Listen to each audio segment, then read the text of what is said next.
Hi, everybody. Welcome back to On the DL. I am super excited for our guest today. I feel like it's going to be just one of those conversations where it's just two women chatting about all things that, women want to chat about.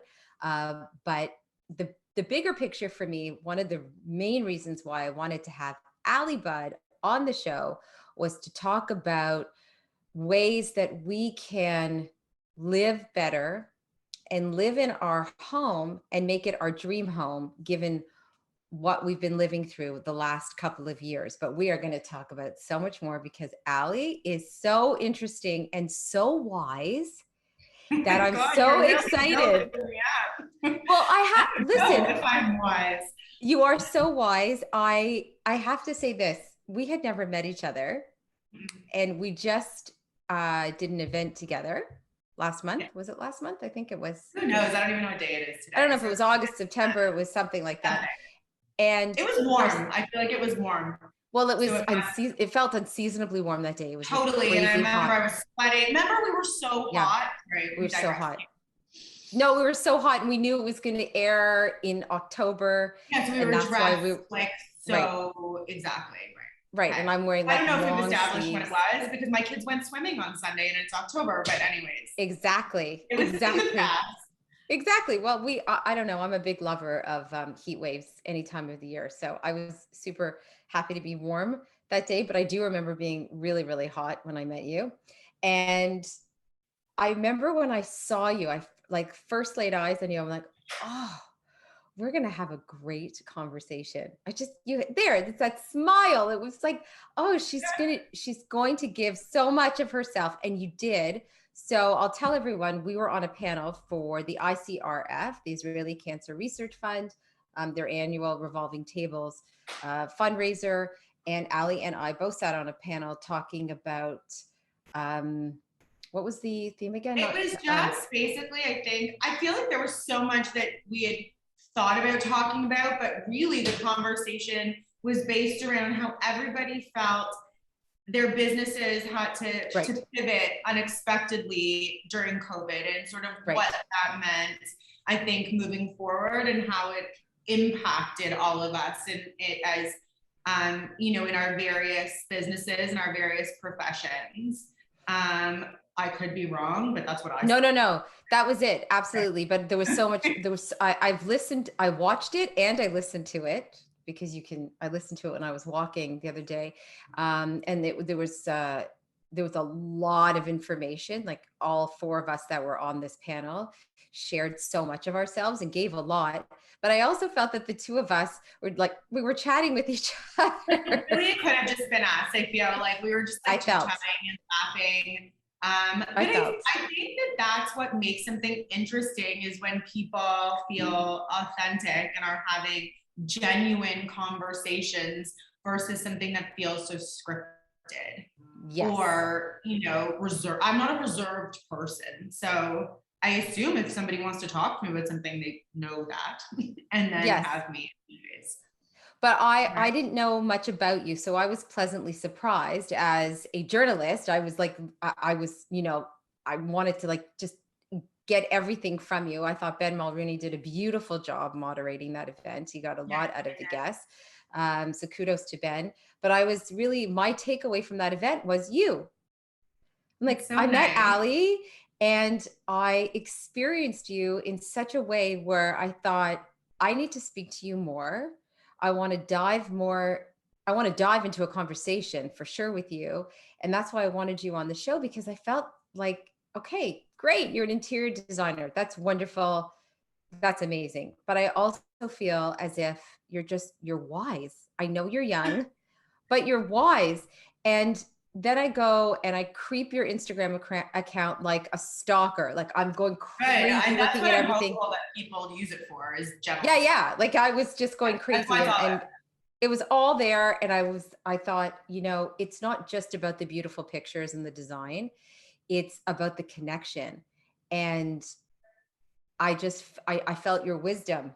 I felt your wisdom. And so I thought I want to have a conversation because it is, you can hire an interior designer to tell you how to live better or here, buy that or put that on your wall. But that's not the vibe I get from you.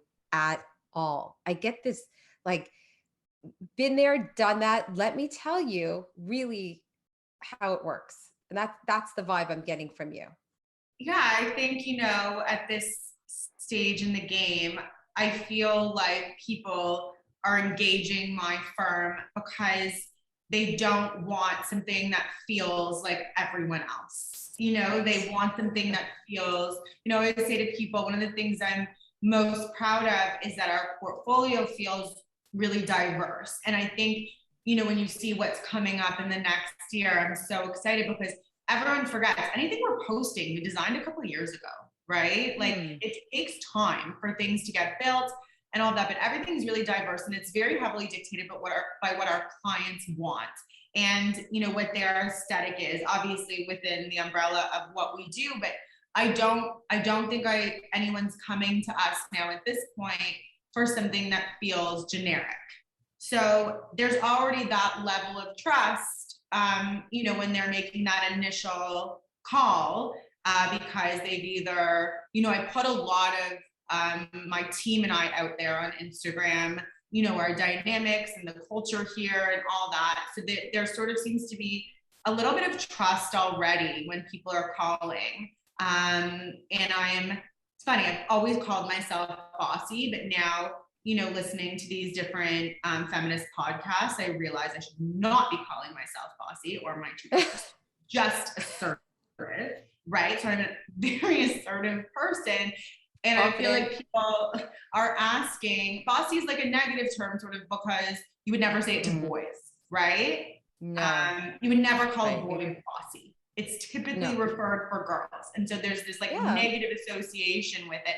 And it comes along with bitchy. It's like bossy and bitchy. It's like the same. I'm really trying to not use that word. I feel like I've been described as that my entire life. And it's always been with this like little twerk, it's really? like, yeah. No one's ever called me that. No one's ever called me I'm bossy. shocked, no offense.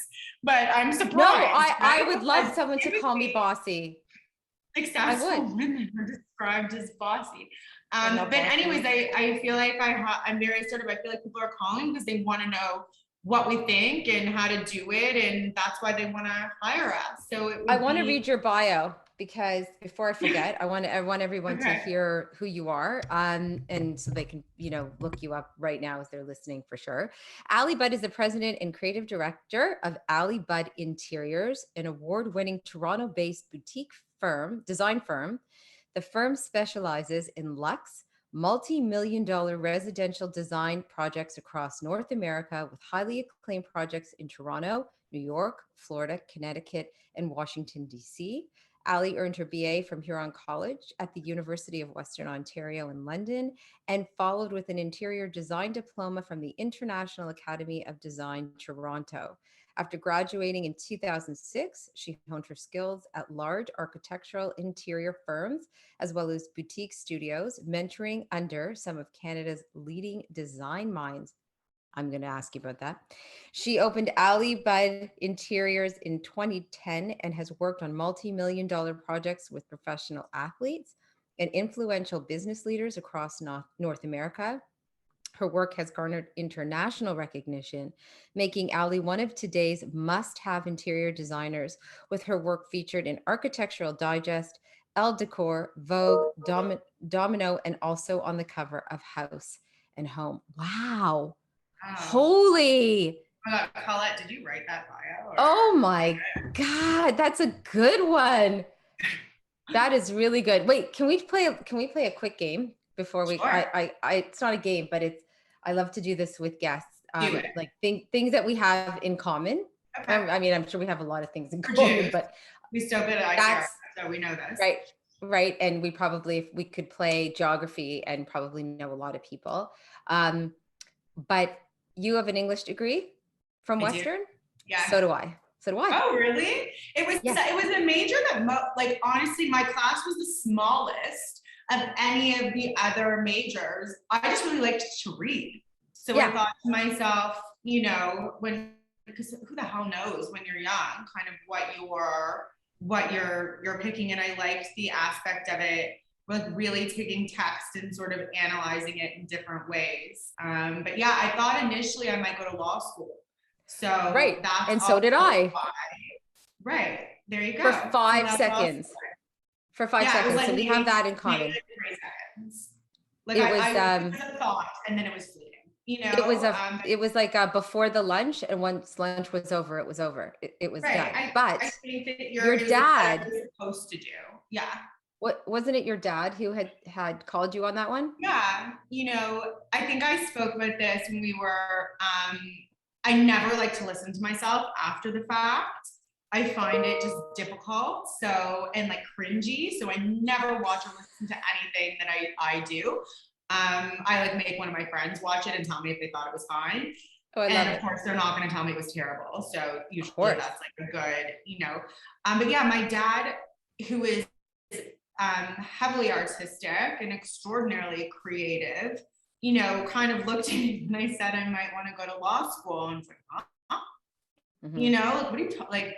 And he said to me, because I think, I was surrounded by people who were wanting to sort of go to post-secondary school and get those kinds of jobs. When you go to Exactly. university and you do your undergrad, there's a big, you sort of don't really understand all of the opportunities that are available after the fact. Anyways, and he said to me, what are you most scared to do? What do you want to do? Like if lights are out, you're going to sleep, it's like that little thing in the back of your mind that you shut down right away because it could never ever happen. What's that thing? And it was this, honestly. This was that Wow. thing. So I ended up going to design school after. And obviously my BA has nothing to do with the design school I went to after, but I'm so grateful for it because I really do feel like those years are so formative and it's incredibly important to just educate yourself. And I think it allows me to be a well-spoken person and to express my thoughts, albeit probably way too much, but have that sort of that capacity. So I'm really grateful that I had that before. But then I went to design school and then I worked for a few years, learning very quickly what I didn't want to do, and then very quickly sort of what I did want to do. And then in 2010, I started my own firm, with a lot of ideas and sort of trying to figure out where I could take this. And then flash forward, what year is it? 2021. So almost 2022. So 12 years later, we're a team of 10, and all women, which I'm incredibly proud of. And yeah, I sort of feel like professionally, I mean, in person, I'm really happy. I feel really grateful and blessed to be where I am. I was in my midst of research, I was reading an article, and you had talked about your first client and how you had rallied some people to go to this client's home and build IKEA furniture. Correct. And the life lesson from that, everybody should read that blurb, because that was the same client that then bought a multi-million dollar home years You know, later and hired you again, and it kind of kickstarted your business. But it's I feel like true.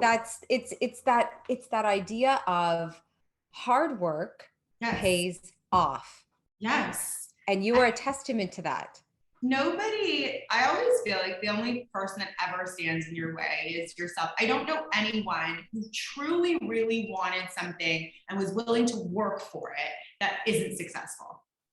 It's the people that don't want to do any of the stuff that you have to do. And when you start hearing about somebody, I think it can seem as though it happened out of nowhere. Like, oh, I've never heard of this person. It's like, yeah, because there was 10 years before that where they were That's right. hustling their asses off to get to the point where you might hear of them. Right. So Exactly. I go back and forth because I think on one hand, yes, you do. For me, at least, I shouldn't say you because who am I to give advice to anyone? But starting small, allowed me to organically grow. It allowed me to understand what I was doing incorrectly, what I could be better at, my, hard stops, the things that I wanted to do more of, the kind of people I was willing to work for. That was a huge learning lesson for me. Can you Sometimes tell me about that?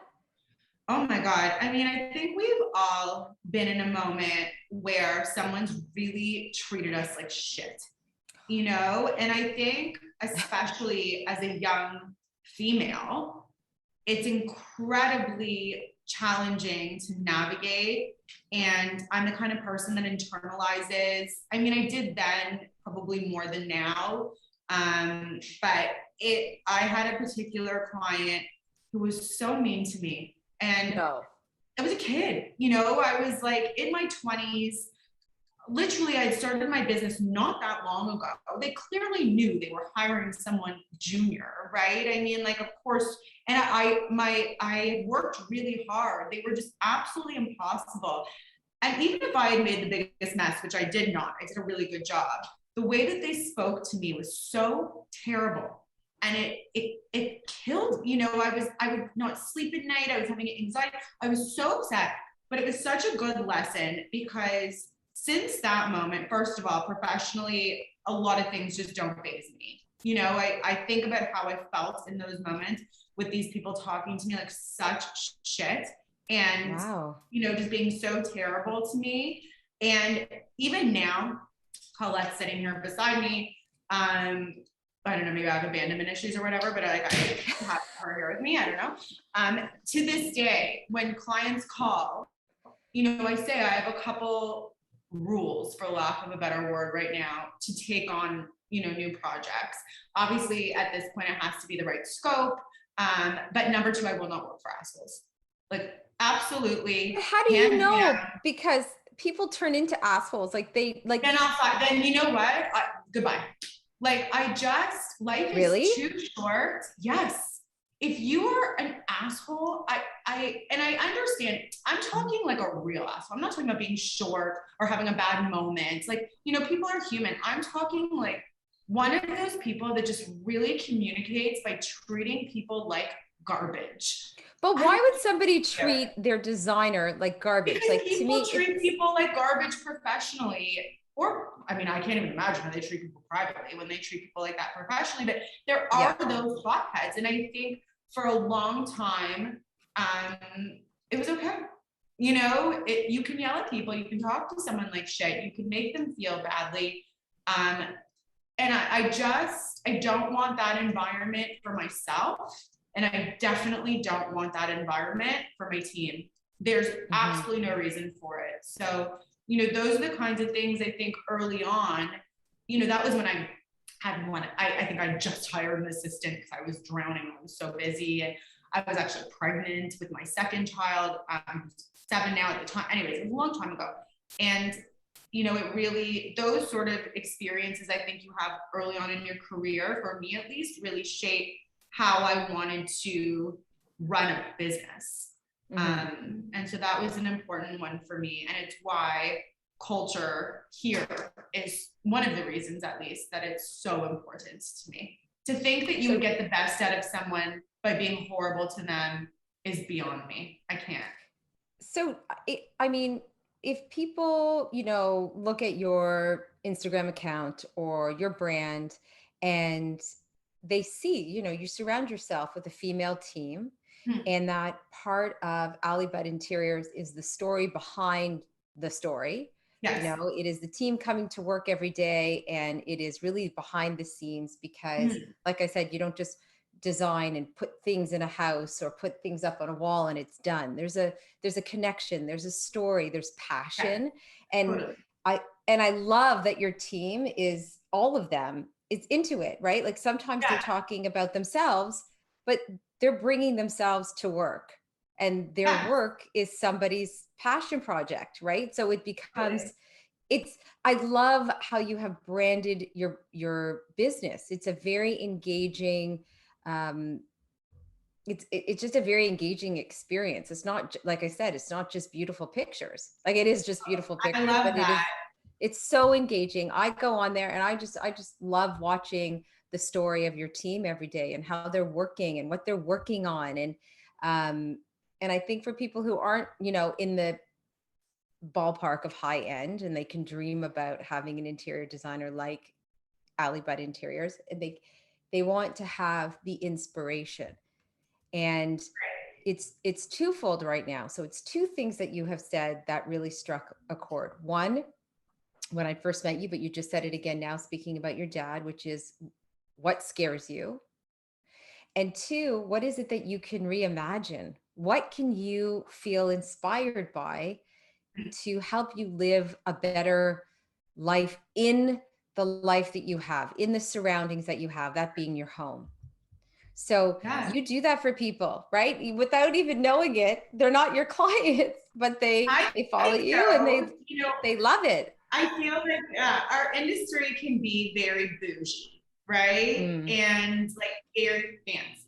And I'm actually not that kind of person. no? I'm not, I like nice things, fair, but I'm a very down to earth person. And I don't really exist privately in that world. And, I think that the side to my team, and I guess myself, that can express that part of me and the way that we operate here in this really approachable, funny, kind of lighthearted way.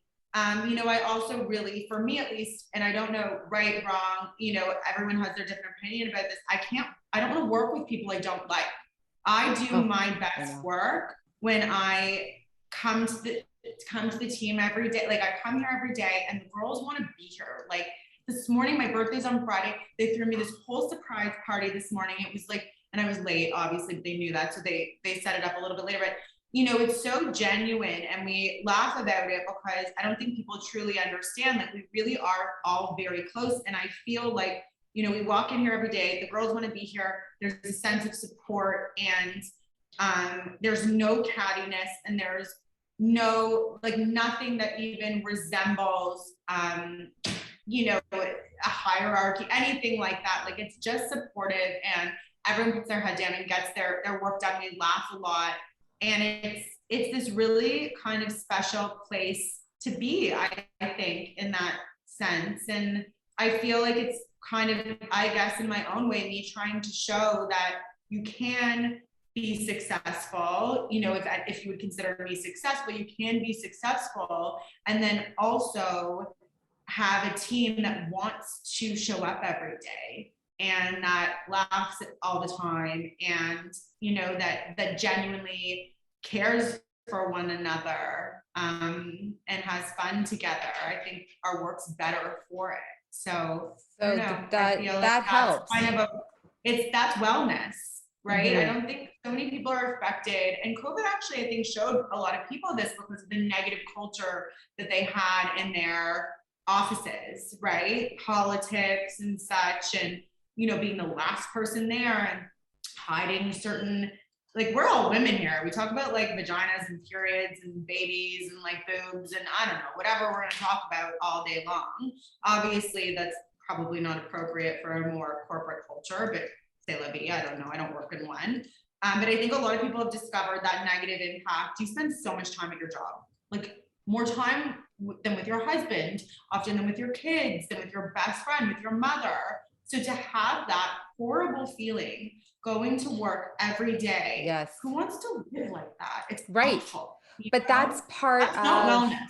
no, and that's part of the connection. That's why people love following Ali Budd Interiors. What's happening today? And what are you guys working on? And it's what you bring to that, all of you, your team, you and your team bring to each and every experience, I guess, um, is what is so intriguing. Like people just they buy it up, they gobble it up, they love it.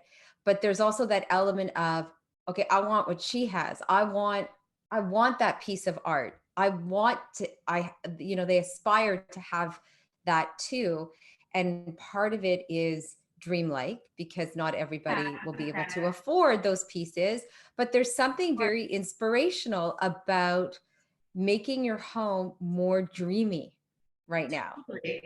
It changed. I mean, I guess it sounds taboo, and obviously, I'm incredibly biased because this is what I do for a living. But it changes how you feel loving your space, and that doesn't necessarily equate to spending more money, right? It depends where you're at. Mhm. all my clients watching you have to spend a lot of money. No, I'm just kidding. But No, for it's sure they it's do. Yeah. it's like everyone is, I always say, because it makes me crazy. Sometimes I'll see on Instagram, there's 4 million designers in the world, right? And this is an industry that feeds so many people on so many different levels, which is amazing. But not having a big budget is no excuse for shitty design.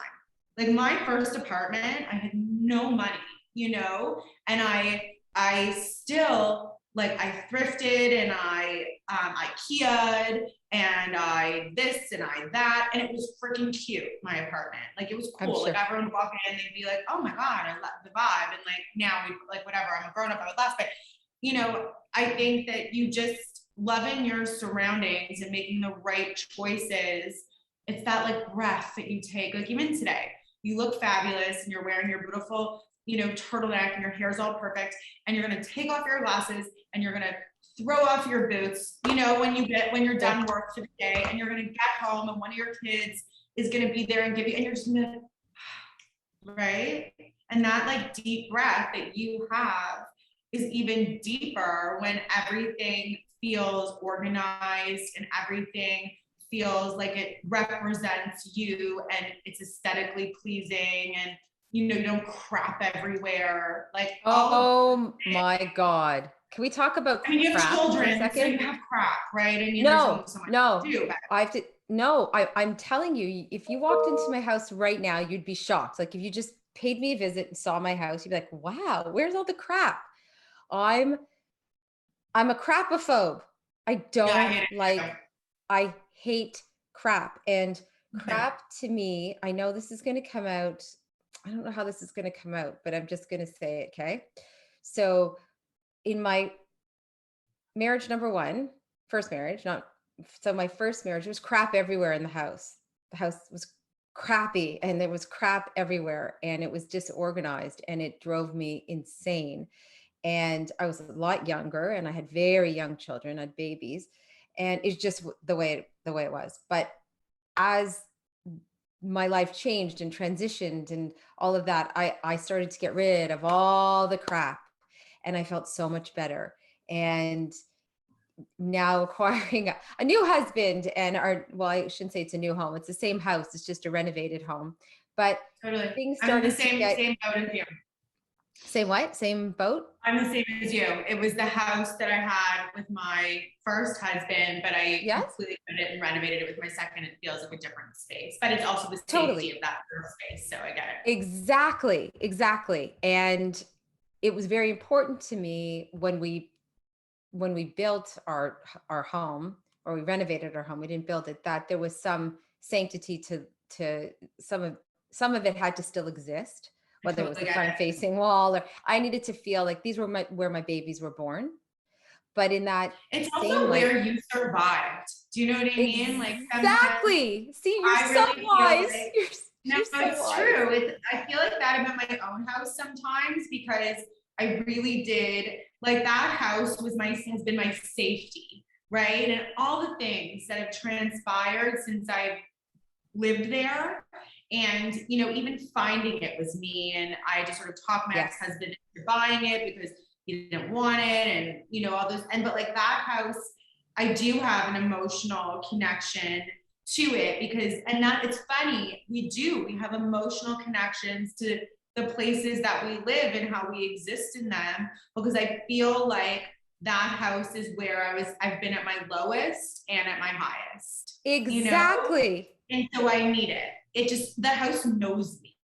Like it Exactly. knows everything about me. And, I get it. I totally get it. Like needing it to stay that way. And that's not to say I'll never move. I don't know what will happen, but Same. for now, that's how I understand what you're saying, I think. And this is why I say you're wise. You get people, you understand their No, space. I've Like, just had a lot of therapy. So I'm basically just oh, regurgitating things that my therapist say. Like I'm about to say, should we unpack that a little bit? oh God. Like I know Oh I won't do my that. God. But I think that I love therapy so much. We're not here to talk about that, but I feel like it's so good Well, for everyone. And listen, I've done like crisis therapy, but then the best therapy, like that shit you just survive, is when you really do it when you're happy.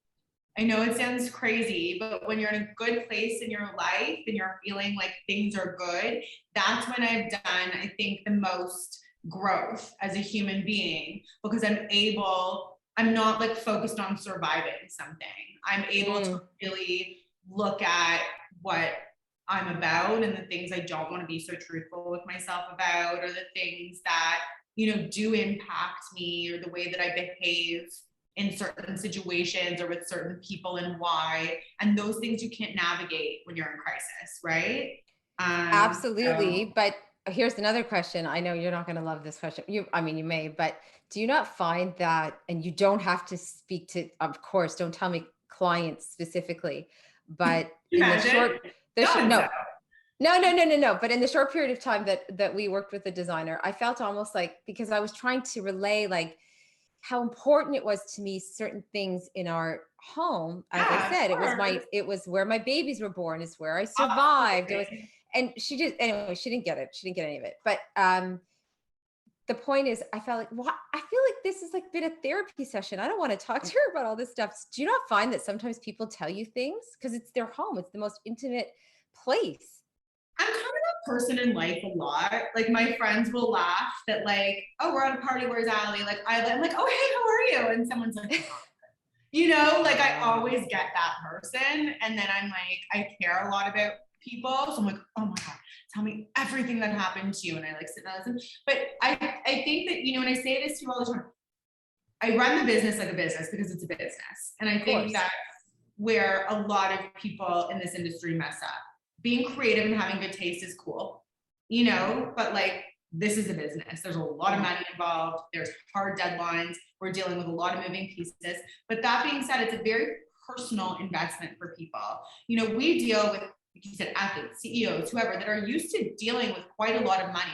But I don't think, I've gone through this. There's no more personal purchase that is more expensive than your home, right? It is, you are personally investing, and like you could trade millions of dollars on a dime for someone else's money or for a business investment, whatever, but this is personal. Your babies are there. Your home is where, you've had your nervous breakdowns. Like it is that place that feels, the sanctity of it and how important it is. There's a lot of emotion that's, invested with making the right decisions, right? And I do, that's not lost on me and it's not lost on my team. It's something that, we talk about with people right from the get-go, and whatever they share with us is obviously confidential. Of course. But I always know about babies before they're announced. I Really? know about divorces before they're fine. Like, yeah, if you knew what I Wow. knew, girl, like I know a Well, lot. that's what I'm saying. Interior Yeah, of designers course. become almost like they're therapists. I know when people say family lawyers are absolute therapists, but interior designers for I know. sure. I mean, they walk, they're, I like they're think in your underwear drawer, right? Like they're in your underwear drawer. yes and no. Like, I think that we run the businesses in a very systematic way. So it's not like it's not a lot of time required from our clients. Like I'm not taking clients to showrooms and shopping around and then we have you lunch. Like who the fuck has time to have lunch? Like I'm not doing any of those things. It's very, what? very like we take a holistic approach to interior design and selecting kind of everything all together. So there isn't as much opportunity with the way that I run the business as somebody, let's say, that works hourly, right? That's spending a ton of actual physical time with you. But yeah, we still do get it. Probably my project managers even more than me because they're spending, and honestly, it's not even the clients, it's the trades, specifically the male ones, which are most of them. Really? Oh yeah, they cry a lot. Really? Yes, always. Wow. They're always like, I can't do this. And like, you told me I had to do it this way, but really that's not, it's like, honestly, please. So then like I my just staff have to be like, no, we stroke an ego for a minute and then move on. I just had problems with the trades just not showing up when they're supposed to show up. And I'd be like, honestly, if I didn't come to work, if I wasn't at work on time, I'd be like gone. What do you mean you're not coming today? Why? I Like know. it would drive me insane. But that's a whole other. My Listen, I my also think, like, my husband's a trade. It's funny. So Oh, I is he? and yeah, my husband runs a roofing business. So Oh, I, wow. see lots of this, and I've Good to obviously know.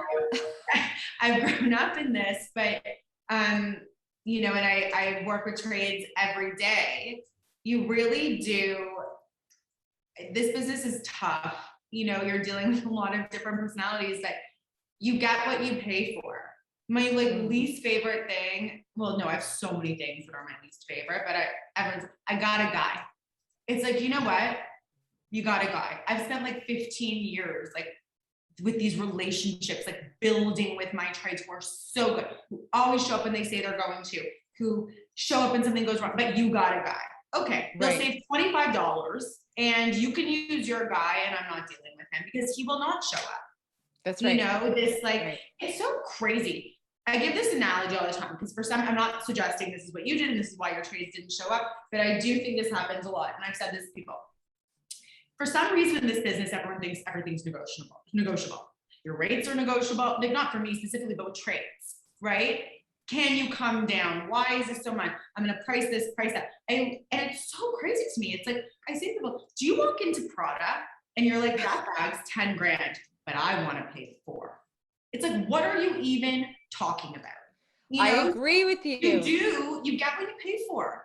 I When you go agree. with the guy that like, you got a guy, it's, So what do you advise people who, let's say they're looking at your Instagram account, and I refer back to your Instagram account 100 times over because I know when some for sure people are going to want to, if they don't already follow you, they're going to, because they're going to see what I'm talking about. They'll see how awesome it is. But let's say that someone's on your Instagram account and they're looking at your pictures and they're like, oh my God, that sideboard and that vase, and oh my God, those chairs are like so stunning. Literally, that's me, by the way, moaning over the pictures because I love interior design. And yeah, it's like what do you passion. People have like a passion for it, right? I It's like, I you don't have to well, work yeah, in it to be obsessed with it. I love it. I absolutely love it. So what do you Yeah. say to people?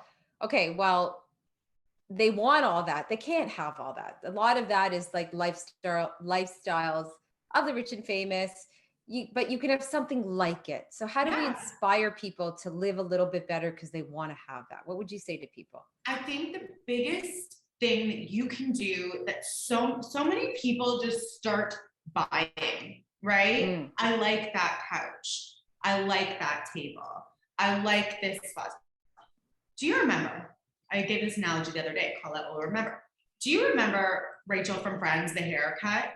And we all wanted the Rachel from Friends. Of course. You kind of have it now, but it works for you. So You it did. So think I I literally do? said, no, you don't. But you're like Oh. blonde and beautiful. So I feel like Oh. I can. Anyway, I went to my hairdresser. I was, yeah, can I want to be the Rachel from Friends? She was like, you might want that, but that will look horrible on you, right? Like just because you want it or like it doesn't mean it's the right choice for your space. So Ah. I would say the best thing you can do for yourself, even download, if you're on a tight budget, download a software that does a floor plan for you and you can put in pieces and make yourself a floor plan with the right scale pieces. Like the biggest mistake I see that people, it's not about money and not about this. When you walk into a room and you feel uncomfortable, you know that feeling? It's not because your host is a weirdo or anything. It's because like the room itself just feels off. Typically, it's not fabrics and it's not this, and it's scale and proportion. Some pieces are too big. Some pieces are too small. Rugs, too small. Like the scale and proportion doesn't work. And floor plans really allow us to make sure we're playing with the right scale and proportion, that things feel okay. And then it's like a shopping list. So you can take that, you need 2 sofas, a chair in the corner, a rug that's 9 by 12, not 6 by 9 because it's cheaper, save up, get the 9 by 12 if it's the right size. And you start as you see things, or all at once, because all at once is a great way to stay within a budget. If you have X amount to decorate a room and you have that floor plan, you can sub in and out until you have the best scheme, making sure you have your moments, your pieces that are a little bit less expensive or more subdued, really deciding on where you want to invest and you'll get the right pieces. The biggest mistake is to just start buying things and hope that they work out. So That's my mistake. Truly on a bigger scale what I do, right? Like that's kind of my philosophy, is this like overall holistic approach, to making sure that you're getting the right things. And then especially, if you're working on a tighter budget, maybe you don't buy it all at once, but you always have that shopping list. So you're at, take a picture of it, save it on your phone, zoom in so you see the size of everything. You're out, that moment. It happens all the time to people. Will this fit? Will this work? It's like you just check your plan and you're like, oh yeah, that table is actually, that's on sale right now at blah, blah, blah. Or I went to LT Warehouse and I found it is the perfect size. And then you feel confident purchasing it. I walk around with a tape measure in my purse. Yeah, who doesn't? We've been in this house for almost 4 years, and I walk around with a tape measure in my purse. Okay, like I just, because I'm like, oh, will that fit? I'm like, no, that's not going to fit. That's me. Right. That's my shtick when it comes to buying stuff. But I was listening to another interview that you did. I think it was on BNN, and you were talking about. Wow, you went deep. I just, I like to do research, and I think it was the BNN one, but you were talking about taking screenshots of maybe Pinterest. You were saying like Pinterest is for me, I use it for inspo. My team and I, like literally all weekend at nights, but we're all so design obsessed. We're constantly forwarding each other things we love, like inspo pics. And, we have tons of inspo databases in the office. Pinterest is a huge one for me. I'm so inspired by lots of different things. It could be hotels, restaurants, this, that, yes. The way that somebody used colors. Like sometimes I'll even see like makeup palettes and I'm like, oh my God, yes. That would be like the sickest color scheme for a room. Take your inspiration wherever you get it and just have makeup palette. Oh, yeah. Like it was like a nude and a black. It was like a smoky eye makeup palette, but the colors were so good in it that I saved it. I'm like, I'm going to make a room with this makeup palette because like, it was just such a good use of color, but there's color inspo everywhere and people get scared on how to freaking me out right now. I'll send it to you. I'll show you the ones I do all the time. That's a good one because makeup typically is very neutral, right? Right. Well, that's my life. I have to add. I look at your lips and I'm like, I need a red pillow somewhere. You don't need anything. You need because it makes me feel good. Yeah, then wear it. It's like no. People will say to me, I could never wear a red lip. It's like, why not? What would happen to you? Unless you don't like it, and then that's a different story. I love it, and I actually have many red lipsticks in my lipstick drawer. I have a lipstick drawer there. That's something you should. I have a lipstick drawer, and I have many red lipsticks. I just don't wear them. I don't feel confident when I wear red lipstick, but I do like the color red. So here's another question. Let's unpack that a little. What? Red? Oh, no. Well, I used to also hate wearing red on, I used to hate wearing red on air. I used to say it makes me look terrible. I don't like it on my skin. That's a different conversation than I don't feel confident in it, right? Like saying I actually don't like the way it looks on me. I just like the Rachel from Friends. Rachel from Friends haircut. If it's that kind of moment where it's like, I love that look on other people, but I just don't ever like the way it looks on me, that's different than being like, I actually don't feel like I have the confidence. I don't really feel like confidence is such an issue for you though, based on limited interaction, but you seem very confident. No, Allie, that's a whole other show. You got to listen to all the episodes on the DL, especially from season 1. I no confidence at all. Being vulnerable and honest is different than not having confidence, though. I agree. I feel like you're vulnerable and honest because you've been through a lot in your life, but that's a completely different, like to be an on-air personality, you must possess some sort of confidence, right? No, like you absolutely. Do it with that. Absolutely. You have like that's like you have like 2 personalities. No, for sure. You do have to have confidence and you have to be able to work a room and you have to be able to feel your way around social situations 110%. to be successful. I feel like that's been part of my success for sure. But when I am not comfortable in something, like either what I'm wearing something or I Yeah. look a certain way, I lack confidence. And so red has always been that for me. I don't know why. So nothing in my house is red, but I like the color. See, That's it's why funny. I'm saying Nothing in when I, my house is red either. I'm not like a huge interior when it comes to like interior design. Red feels really aggressive. Uh, yeah. so for me, I don't use it very often. I mean, it has to be like the right, like berry is different than red. That's a whole other show, like talking Do about you remember that trend? Maybe you're too young, but people were painting their I dining remember rooms. it. What? Yeah. You remember it? I think people like, yeah, Red. like a blood red. Yeah. What's more appetizing than like I don't, blood waffle? it just freaked me out. I remember feeling It very just looks like a claustrophobic. prop to me. Yeah, You know, like it's like exactly. I feel like that's what red does in big punches in this space. But then watch, I'm gonna go on Pinterest tomorrow and there's gonna be some like French designer who's done a whole room that's red and it's like so incredible and I changed my views. Okay, I'm going to tell you two things before I forget because this is important. We were talking about Rachel from Friends. So Jennifer Aniston, I'm super obsessed with the morning show for every reason you could think of right now, every reason.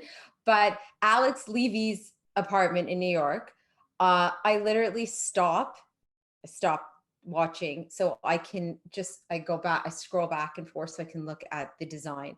I'm obsessed with so many pieces in this apartment and this on this set. And here's my question to you. Yeah. So I could look at 1,000 Pinterest images. I could watch the morning show over and over again and pause on that gorgeous sideboard. However, where do people find it?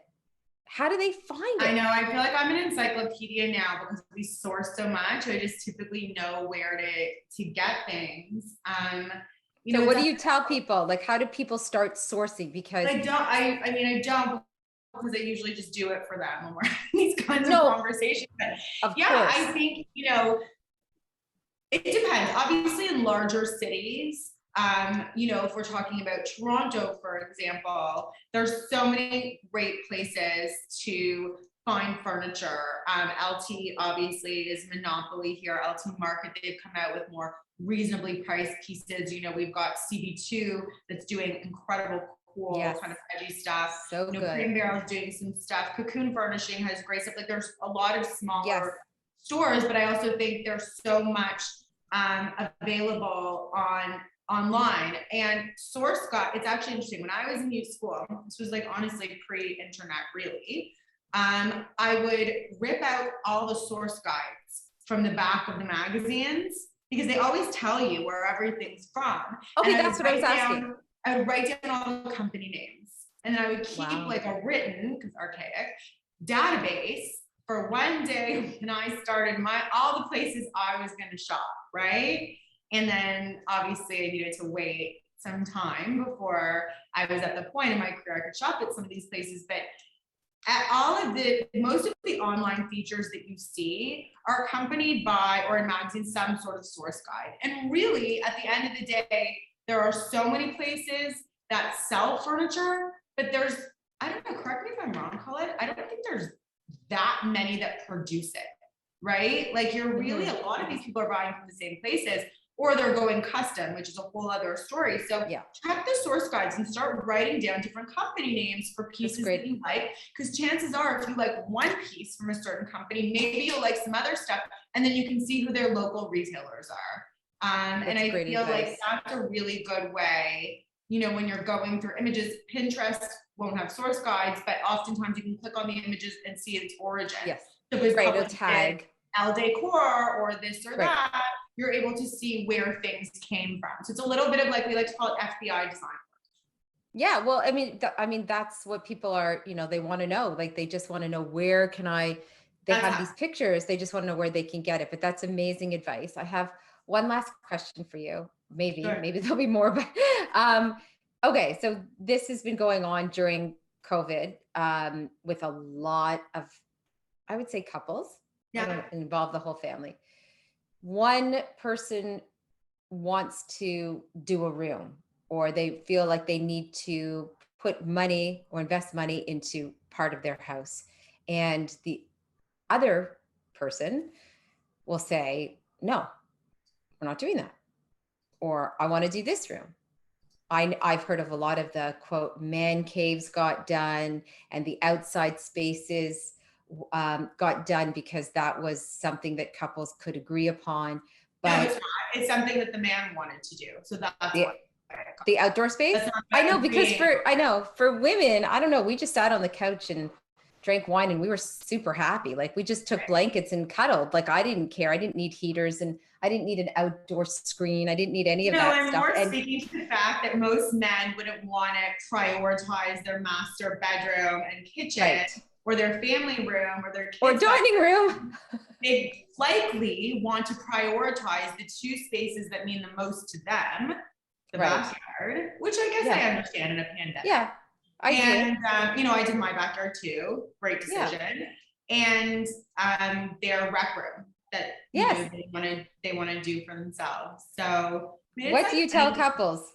What do you say to them? Because now is a very particular and, unprecedented time. And I yeah. heard I you talk mean, about this. So that's why I'm wondering, like, what do you advise people? How do they you know, have the conversation? How do they go about it? it's funny. I thought when you were starting that question, it was something to do with me and my husband about making those decisions about what we're going to decorate. And I was in my head Oh, laughing because it's like he has a say with he just really? furniture just shows up and he's like, what the fuck? And then he's just learned that, you know what I mean? That's like this. I think, listen, when people come to us, they're pretty much more or less decided on what they want to engage in. What I would say, if you're deciding what to invest in your house, it's like, first of all, how much money do you have? Because if your Right. budget is $20,000, you can't do your kitchen. Okay. I don't care No. what TV show you've watched in Arkansas Right. that tells you that you can do your kitchen for $20,000. It is not true. So I think you have to be really realistic. What could that money do? Right. And then I'm a big believer, don't spread it too thin. Really do one space properly, whatever your budget is, right? Like get that one space done and then move on, to the next, right? I would really sit down and talk about where do you spend the most time? Like in general, where do you spend the most time in your house? Is it your family room, your bedroom, whatever it is? And then also, what is the space that truly you hate being in? You feel uncomfortable there. It's itchy, it's this, it's that. You like look at it and you want to take a fucking jackhammer to it. Like, what's that space?